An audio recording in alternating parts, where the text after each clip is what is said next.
सभी को मेरा प्रणाम। आप स्वीकार करें और अदृश्य चीज़ों को हम दृश्य लोगों के सामने रखना चाहेंगे। ऐसी जो चीज़ें होती है जो अदृश्य होती है, संसार से छुपी हुई चीज़ों को हम दृश्य करवाते हैं। ऐसे पार्टिकल है जो संसार से छुपे रहते हैं, उसको हम जागरूक करके लोगों को बताना चाहेंगे कि आखिर वो क्या है। तो दोस्तों, ऐसे ही कई लाखों साल पहले हुआ था। हमारी पृथ्वी का निर्माण हुआ था। अंगार की तरह हमारी पृथ्वी जल रही थी। उसके बाद धीरे धीरे मौसम में बदलाव आया। पृथ्वी ठंडी हो गई, बर्फ़ बन गई। बर्फ़ से फिर वो पिघली, फिर पृथ्वी का निर्माण हुआ उसमें। फिर उस पर मानव की उत्पत्ति की बात आती है। दोस्तों, कई लोगों के मन में ये सवाल रहता होगा कि मानव की उत्पत्ति कैसे हुई होगी। हमारा जो संसार है, हम संसार में जितने लोग देखते हैं, इनकी मेन जड़ क्या है दोस्तों? पहला मानव कौन हो रहा होगा इस धरती का? कई लोगों के सवाल यह रहते हैं। लोग आज भी इसी सवाल को लेकर ढूंढते रहते हैं, इसी सवाल को लेकर हैरान रहते हैं कि आखिर इस धरती का पहला मानव कौन रहा होगा।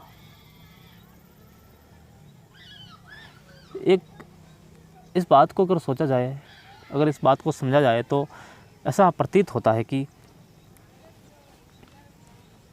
कौन रहा होगा आखिर ऐसा? कौन रहा होगा ऐसा जो धरती का पहला मानव था? दोस्तों, ये जो बातें हैं, मैं आज लगभग 10-15 दिन से ये इस बातों पर गौर कर रहा हूँ। मेरा एक प्रश्न है कि सृष्टि रचना कैसे हुई? सृष्टि रचना कैसे हुई और धरती पर पहला मानव कौन आया? ये मेरा प्रश्न है। तो इसी प्रश्न के माध्यम से मैंने कई खोज की। यूट्यूब में मैंने बहुत सारे वीडियो सर्च किए, तो उस पर अलग अलग बदलाव मिले मेरे को, बहुत अलग अलग। विष्णु पुराण में कुछ बात अलग बताई गई, शिव पुराण में बात अलग बताई गई, ब्रह्मा पुराण में बात अलग बताई गई। तो ऐसे जितने भी पत्र है, जितने भी पुराण है, उसमें जो सृष्टि रचना की जो बातें हैं, धरती पर पहले मानव की उत्पत्ति कैसे हुई, ये जो सारी बातें हैं, ये बातें बहुत सारी मिलती है। इसका अर्थ ये होता है कि ये जो बातें हैं, ज्ञान और विज्ञान के दोनों के बीच चल रही है। ज्ञान विज्ञान की बात चल रही है। कोई लोग ज्ञान की बात बताता है तो कोई विज्ञान की बात बताता है। कई वीडियो मिल जाएंगे आपको यूट्यूब पर, कई वीडियो, हज़ारों लाखों की संख्या में आपको वीडियो मिलेंगे सृष्टि रचना के। धरती पर पहले मानव कौन आया, उसके वीडियो। कंफ्यूज हो जाओगे, हैरान हो जाओगे उस वीडियो को देख कर। किसका सच मानोगे? एक कहता है कि ब्रह्मा ने मानव की उत्पत्ति की, दूसरा कहता है कि शिव शंकर ने पहले मानव की उत्पत्ति की। कोई और पुराण बोलता है कि माँ दुर्गा ने धरती पर पहले मानव की उत्पत्ति की, और कोई पुराण तो कहता है कि महाविष्णु ने पहले मानव की उत्पत्ति की। ज्ञान के विरुद्ध खड़े रहने वाले वैज्ञानिक भी ये कहते हैं कि दोस्तों, इसके विरुद्ध में ये जो है, जितने भी पुराण में जब हम पढ़ते हैं या किसी शास्त्र में हम पढ़ते हैं, तो हमें ऐसा अनुभव होता है कि किसी भगवान ने या किसी देव ने मानव की उत्पत्ति की होगी। हम जब उसको पढ़ते हैं तो हमें ऐसा फील होता है कि सच में ऐसा हुआ होगा।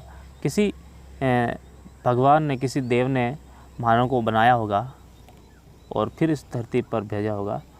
दोस्तों, पुराने जितने भी लोग हैं, जितने भी बुज़ुर्ग लोग हैं, उसको आज ये बात पूछी जाए कि धरती पर पहले कौन आया, और जितनी भी हम ये सृष्टि रचना देखते हैं, या मानव की उत्पत्ति के बारे में हम बात करते हैं जो किसी बुज़ुर्ग आदमी से, तो वो उसका जवाब सिर्फ यही मिलता है कि भगवान शिव ने सब कुछ बनाया है, ये सृष्टि भगवान शिव ने बनाई है और मानव की उत्पत्ति भी भगवान शिव ने की है। कि कोई कहता है कि ब्रह्मा जी ने बनाई है दोस्तों। तो ये क्या है ना, एक कंफ्यूज भरी बात होती है, इसमें बहुत सारा कंफ्यूज है। तो इस कंफ्यूज को लेकर मैं परेशान हूँ दोस्तों। कई दिनों से मैं परेशान इसीलिए हूँ कि जब मैं वीडियो देखने जाता हूँ, यूट्यूब पर खोज करता हूँ, तो मुझे अलग अलग बातें मिलती हैं, मतभेद बातें मिलती है। तो आखिर सच क्या है?